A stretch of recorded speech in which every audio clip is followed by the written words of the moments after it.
تابعوا الفيديو وانتوا تعرفوا البقسماط الجميلة العسل ديت احنا عملناها ازاي.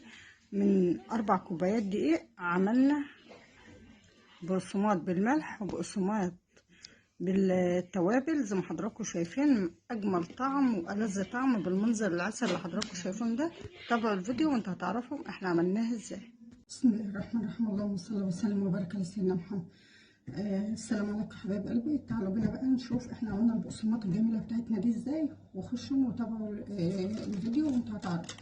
احنا معانا هنا المكونات بتاعتنا. معانا هنا 4 كوبايات من الدقيق، معانا معلقه من السكر، معانا خميره، معانا سمسم محمص على كمون على شمر اهو. سمسم على كمون على شمر الاول اهو. ومعانا خميره ومعنا سكر، معلقة سكر. الأول كده هنقلبهم في بعض. معنا هنا ملح، عارفين إن الملح لازم يعني.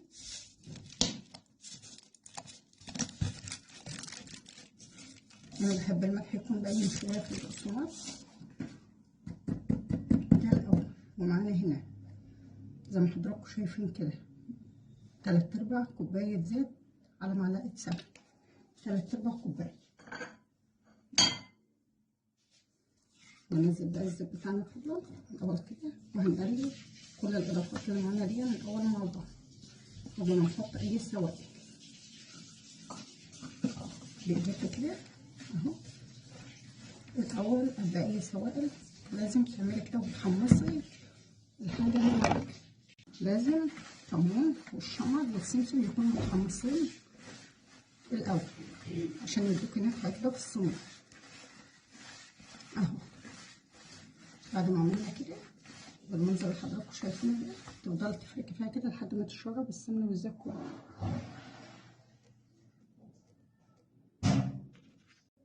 لازم تحطي معلقه السمنه عشان ايه؟ تدوب لك البقسماط بتاعتك اهو. شوفوا بعد ما فركناها كده هننزل بالميه بتاعتنا، ميه دافيه، معلقه كده. عشان ايه؟ ان انتي ما تمرقهاش زياده عن اللازم. احنا ذوقنا من عمايل القرص، فقلت ايه اما اجرب لهم اعمل لهم البقسماط ياخد وقت بالليل كده مع كوبايه الشاي. بس لازم ان انت تحمصي الحاجه بتاعتك دي عشان ايه؟ تديكي طعم جميل في البقسماط نفسه. اخلص بقى كده نشوف هتاخد قد ايه من كوبايه الميه معانا.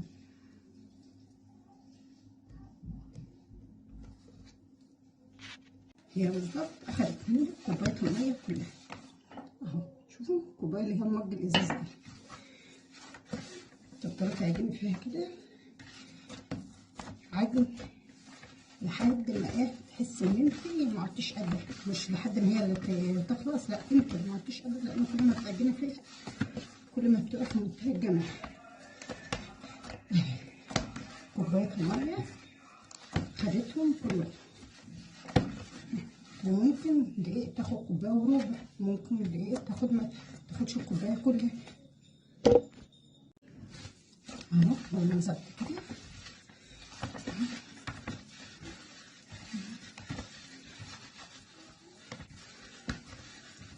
نضفي كده.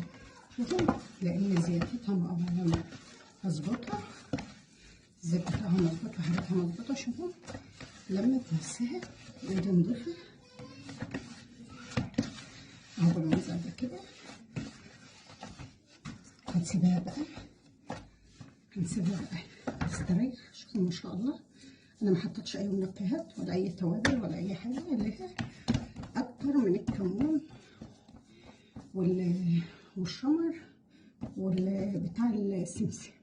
ما رضيتش احط لها اي منكهات تانيه، وهي بالمنظر ده هتبقى جميله معانا. بس شوفوا بقى انا معايا اضافه نسيت والله احطها، بس هحطها برضه. يعني ايه؟ ربع معلقه بيكنج باودر، ربع بس، هيديلها الشاشه اكتر من جوه. هرجع تاني الفها، والله انا نسيته خلاص، بس انتوا جربيه بقى من البيكنج باودر كده اهو. ربع، شوفوا ما خدش منه حاجه، ربع معلقه بس اهو يا حبيبي. هسيبها بقى على جنب ترتاح لحد يعني نقول ربع ساعه كده ترتاح. بس هنروح اجهز غدانا وهنشوف هنجهز غدا برضو بقى. تعالوا معايا. على سريع النار هنزل فيها حبة حلوين كده من الزيت، وهننزل عليها براس من الثوم، يعني 10 فصوص من الثوم مهروسين هرسناهم. انتوا عارفين انا بفرق الثوم بالشكل ده، فانا باخد معلقة كبيرة وخلاص منه. الثوم ما شاء الله ابيض وجميل ازاي، رغم ان هو بقاله فترة معاه.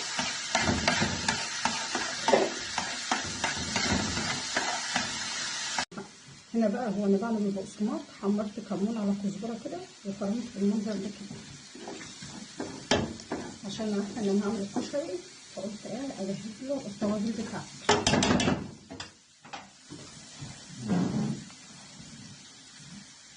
هنا بقى هننزل بمعلقه كده من الخل،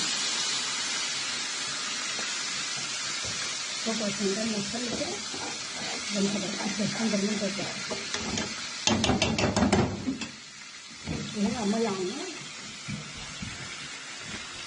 هننزل كده بالماء بتاعنا.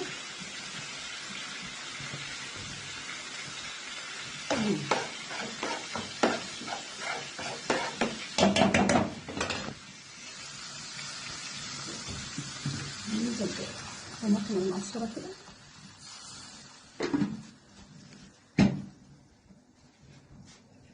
هنا احنا حطينا تسبيكه كده على جنب اهي صلصه الكشري، وحطينا لها فلفل اسمر وكمون وكزبره وبابريكا وملح وسكر، وعشان السكر عشان حمض. وهنا ميه المكرونه معانا هنا، وهنا معانا الشعريه وحمرها الاول.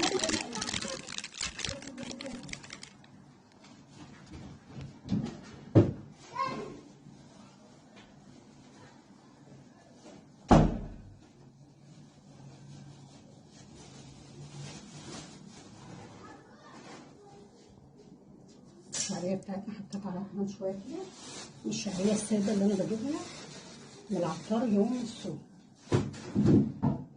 نحمر الشعريه لحد ما تاخد لون ذهبي قوي.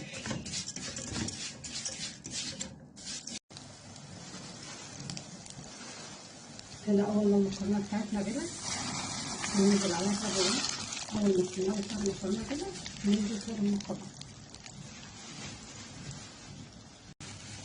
هننزل بالمكرونه دي الثانيه مع المكرونه الثانيه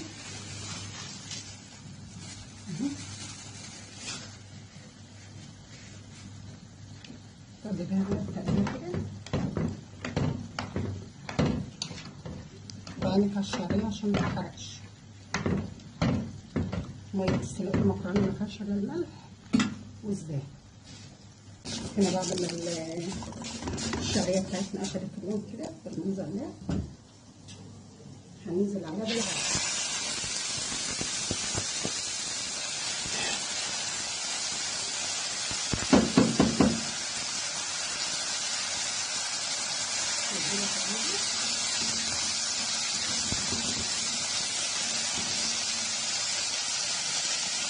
ننزل عليها بالبقول الفلفل.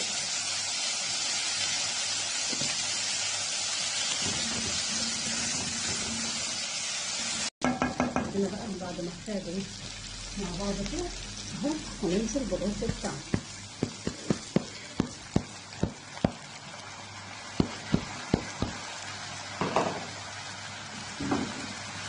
نديله تقليبه كده، هنخليه يغسل في بعضه. كوبايه واحده من الرز بتكفي ان هي تغسلنا في 6 افراد. تجهزي جنبك بقى ميه مغليه، وزي ما قلت لكم مش هنحط عليها الملح بس، بتلخيص الرز.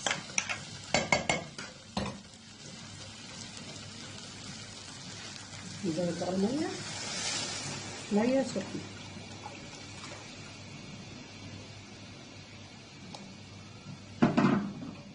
نديله تقليبه ونزود له الملح ونسيبه بقى لحد ما يتشرب.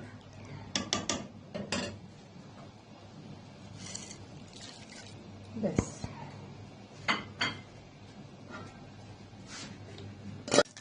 هنا الرز بتاعنا اهو اتشرب، بسم الله ما شاء الله. شوفوا حبات العدس والشعريه والرز ما شاء الله في منتهى الجمال. ده حبايب قلبي بتكون خلاص. وهنا التسبيكه بتاعتنا هي ما شاء الله عليها المنظر والجمال دول خلاص بقوا هانوا على الطعام. معانا هنا بقى معلقتين من الزيت هندحناهم، هننزل عليهم كده برشه من فلفل اسمر ونديها كده تقليبه برشه من الفلفل الاسمر، وهننزل على المكرونه بتاعتنا زي ما حضراتكم شايفين كده هنحطها بس كده بتكون المكرونه بتاعتنا كشر التصابل جدا جدا جدا وما تكلفناش في اي حاجه اهو. مكرونه وعدس وشعريه وده بيكون كشر التصابل جدا جدا وصدقوني في منتهى الجمال وخفيف عن بقى بيبقى بقى بالدقه والشطه والحوارات دي. كده بتكون المكرونه خلصت، الكشري بتاعنا خلص، الصلصه خلصت، كده الاكله بتاعتنا انتهت. مش يا حبايب قلبي العجينه بتاعتنا بالمنظر ده بتبقى بالجمال وبالحلاوه دي بعد ربع ساعه. استغلنا احنا الربع ساعه وعملنا فيها الغدا بتاعنا الجميل العسل. سلقه المكرونه دي ما اقولكوش بتودي المكرونه في ناحيه تانية. هنعمل بقى كور صغيره كده ونرلها بالمنظر ده كده. انا مش عايزاها كبيره بالكبر اللي حضراتكم فاهمين، انا عايزاها تبقى ايه يعني حاجه خفيفه خالص اهو بالمنظر ده كده. رول بقى اهو يا حبايب قلبي شوفوا ما شاء الله عليها. ترول بقى كده، وممكن لو انت عايزاها مملح ترش بقى رشه ملح بقى عليه بيبقى في منتهى الجمال. تاخدي قطع قطع كده بيبقى سهل جدا وجميل وانضف ما احنا هنجيبه من بره. تاخدي بقى على صينيه مدهونه كده بالمنظر ده كده وتحطيها. مش حبايب قلبي وعجينه غيرها ما تكبريش العجينه قوي عشان تعرفي تطلعي. حاجه بنعملها في بيتنا طريقتنا تبقى جميله في منتهى الجمال سهله جدا ما بتاخدش مننا وقت، بل بالعكس بتدينا كميه ووفر ونظافه وكل حاجه في البيت. طبق كشري زي اللي انا عملته ده بتلاقيكي كده كده لما بتعملي المكرونه لوحدها وبتعملي الحاجه لوحدها اهي بتبقى وجبه بس اسمه كشري وخلاص عشان نراضي ولادنا حبايبنا وما نقولش احنا بنعمل حاجه مش عارفين نعمل حاجه. الكيلو البقسماط النهارده معدي ال70 جنيه بدل ما اروح اشتريه ب70 جنيه وبرده مش هيدينا الكميه ومش هيدينا النظافه. انا اسفه على الصوت اللي انتوا سمعتوه ده، مش هيديك الكميه ومش هيديك النظافه. لا اهو في البيت هنعمله وهو تحمصنا التوابل بتاعتنا وحاجه نضيفه ونقيناها مفيش فيها طوبه مفيش فيها اي حاجه اهو. تعملي وتشكلي لاولادك مش شرط نعمل قرص على طول ومش شرط نعمل اي قراقيش ولا حاجات من دي. شكلي لعيالك واعملي في البيت كل الخير. اخلص بقى الكميه اللي معانا كلها بالمنظر ده وارجع لكم تاني. هنا بقى بعد ما خلصنا الصينيه بتاعتنا بالمنظر الجميل اللي حضراتكم شايفينه ده، شوفوا شكل الصينيه ما شاء الله عليها. ولسه معانا بقيه العجينه اهو دي، ودهنا صينيه تانيه زيت اهو. وهنعمل ديت بطريقه تانيه خالص هعملها صينيه مملح. مش حبايب قلبي اهوت هنبدا بقى نرولها كده. تاخدي العجينه الاول تعمليها كده عشان تطلعي اي فراغات في العجين وترولي كده بالمنظر ده اهو. تبداي بقى ترولي كده. احنا مش هنحط الملح دلوقتي، مجهزين جنبنا ملح ناعم. احنا هنعمل صينيه مملح. انا ما حطيتش لا سمسم ولا اي حاجه لان انتوا عارفين ان احنا معانا السمسم اهوت والتوابل بتاعتنا في قلب العجينه. انا حابه ان هو يبقى في قلب العجينه ما يبقاش بره العجينه عشان ما يتحرقش، انما الملح انا هخليه بره العجينه. ورولي خالص كده لحد ما ترفع معاكي خالص كده. انا عن نفسي بحب البقسماط رفيعه خالص حتى ما بكون بجيب من المخبز اللي الاقي عنده بقسماط رفيعه. ويعتبر الحاجه المفضله عندي اللي هي البقسماط بالملح. والله هو ده السبب ان انا قمت عملت ان انا اعمل لهم ايه بقسماط يعني اغير بدل ما انا بعمل قراقيش وقرص قراقيش وقرص. ولادي بيقولوا لي انت المفروض تشتغلي مع بتاع القرص. قلت لهم خلاص ماشي اشتغل بقى مع بتاع البقسماط المره دي. شوفوا احنا كده اهو كده اهو. ننزل بقى الملح كده زي ما حضراتكم شايفين اهو كده على المفرش ونبدا نروله بقى بالمنظر ده كده.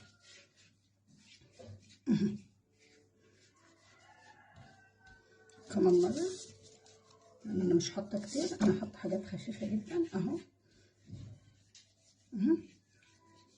بالمنظر ده كده هبدا بقى اقطعه، اشيل الزوائد اللي في الحوافي واجي من النص واقطعها كده اهو بالمنظر ده كده، وارص على الصينيه بتاعتي برضو مدهونه زي، وهكذا لحد ما هخلص. تعمليها بقى كده عشان تطلعي الفراغات اللي في العجينه عشان ما تقطعش منك. هتغلى كده.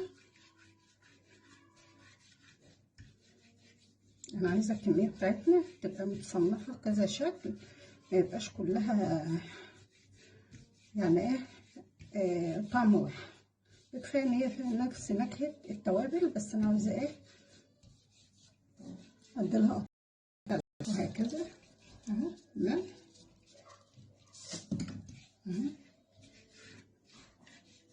كده حبايب قلبي لحد ما هنخلص الكميه بتاعتنا كلها. انا بعشق صينيه المملح ده بجد، يعتبر الحاجه الوحيده اللي انا بروح عند بتاع القرص والمخبز عشان اجيبها اهو. وهكذا لحد ما هخلص الكميه معايا.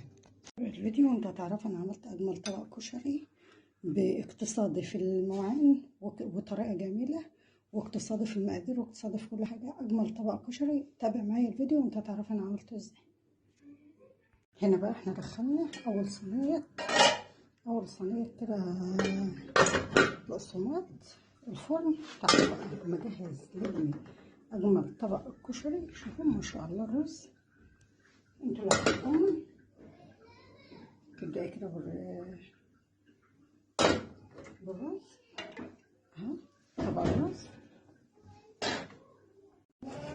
ننزل بقى شوفوا المكرونه. بصوا انتوا بس واحكموا على المكرونه، اكمن اديتها شطفه بالميه البارده ونزلت عليها بالزيت. شوفوا ما شاء الله. بصوا حبايه من حبايتها. ننزل كده بقى بالمكرونه اهو. شوفوا المكرونه بتاعتنا ما شاء الله. هنا بقى هنعمل فحرة كده صغننة كده، ونحط كده الطبق ده وننزل بالصلصة بتاعتنا بالطحينة طبق الصلصة بتاعنا اللي مقلقوش، انتوا اللي هتجربوه هتحكموا. وننزل بقى بنقط كده حوالين الطبق بتاعنا الجميل العسل ده اهو. يا رب طريقتي في تحضير الغدا بتاعنا بتاع النهارده يعجبكم اهو. اجمل طبق كشري وجميل وفي منتهى الجمال. يا رب يعجبكم. جربوا عمايلي في الكشري ده، لا دقه ولا شطه ولا اي حاجه من دي. طريقه جميله، طريقه عسل. يا رب يعجبكم. لايك بالله عليكم، لايك بالله عليكم. اروح اودي لابني يتغدى وبعد كده ارجع لكم تاني. ده بيكون الشكل نقل البقسماط بتاعتنا. ضمن من 4 كوبايات دقيق واقل والله من ال4 كوبايات. شوفوا يا حبايب قلبي ده بيكون الشكل النقي اهو. شوفوا دي اللي هي اللي بالملح، لو دققتم هتشوفوا حبيبات الملح عليها اهو. ودي اللي احنا عملناها الاشكال دي. شوفوا ما شاء الله جميله. ودي الساده اهي، شوفوا من جوه لونها. ودي اللي هي بالملح اهو. ده بيكون شكلها اهي. يا رب يا حبايب قلبي الفيديو يعجبكم، ويا رب طريقه عملها تعجبكم. شوفوا من جوه جميله جميله جميله. يا رب تعجبكم. لايك الاشتراك. يا رب يعجبكم يا حبايب قلبي. بالله عليكم ان يعجبكم اعملوا لايك واشتراك عشان القناه بتاعتي تتفعل. يا رب يكبر بخاطركم جميعا. وما شاء الله شوفوا جميله جميله جميله جميله. لايك يا سلام.